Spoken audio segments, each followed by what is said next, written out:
One of the most persistent claims in the climate debate is that global warming leads to more extreme weather. This is a common concern expressed by those who fear a dangerously warming planet. President Barack Obama did so eloquently in his 2013 State of the Union address when he talked about the devastating impact of raging fires and crippling drought and more powerful storms. Many others have offered similar sentiments.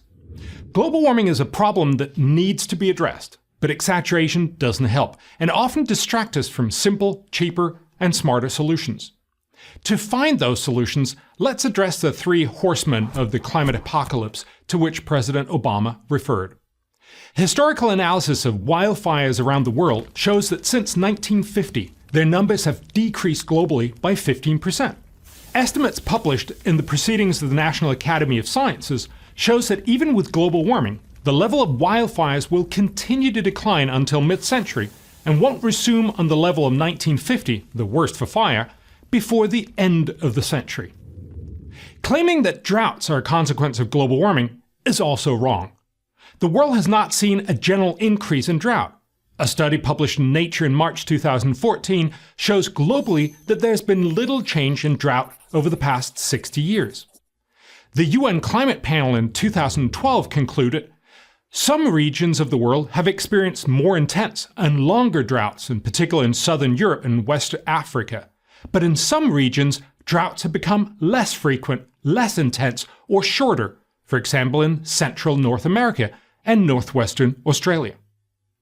And finally, the third horseman, hurricanes. Global hurricane activity today, measured by total energy, hasn't been lower since the 1970s. While it's likely that we will see somewhat stronger, but fewer, storms as climate change continues, damages will be lower because we'll be better adapted.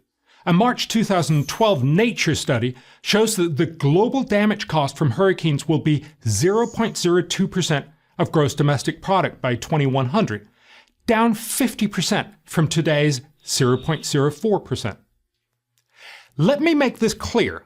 This does not mean that climate change isn't an issue. It means that exaggerating the threat concentrates resources in the wrong areas. Consider hurricanes, though similar points hold for wildfire and drought.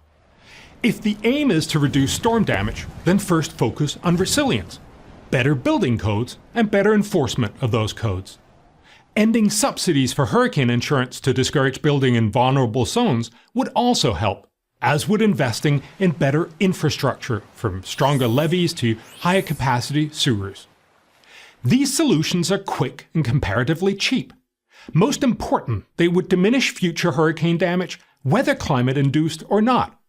Had New York and New Jersey focused resources on building seawalls and adding storm doors to the subway system and making simple fixes like porous pavements, Hurricane Sandy would have caused much less damage. In the long run, the world needs to cut carbon dioxide because it causes global warming.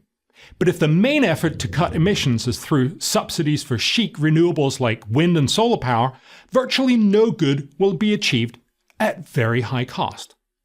The cost of climate policies just for the European Union, intended to reduce emissions by 2020 to 20% below 1990 levels, are estimated at about $250 billion annually, or about $20 trillion over the century.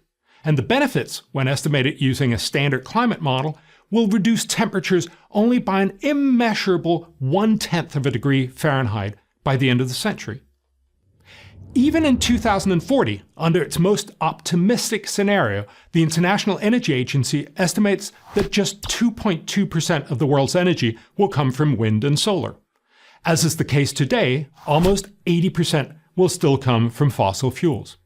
As long as green energy is more expensive than fossil fuels, growing consumer markets like those in China and India will continue mostly to be powered by them.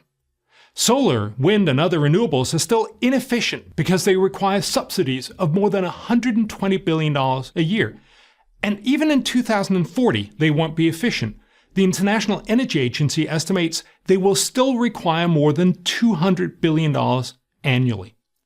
Instead of pouring money into subsidies for existing inefficient wind and solar energy, we'd be far better off supporting research and development of green energy technologies to make them cheaper, faster. When innovation eventually makes green energy as cheap or cheaper than fossil fuel energy, everyone will use it, including China and India. Until then, let's cool the fear-mongering and make practical decisions that will help people now. I'm Bjorn Lomborg, president of the Copenhagen Consensus Center.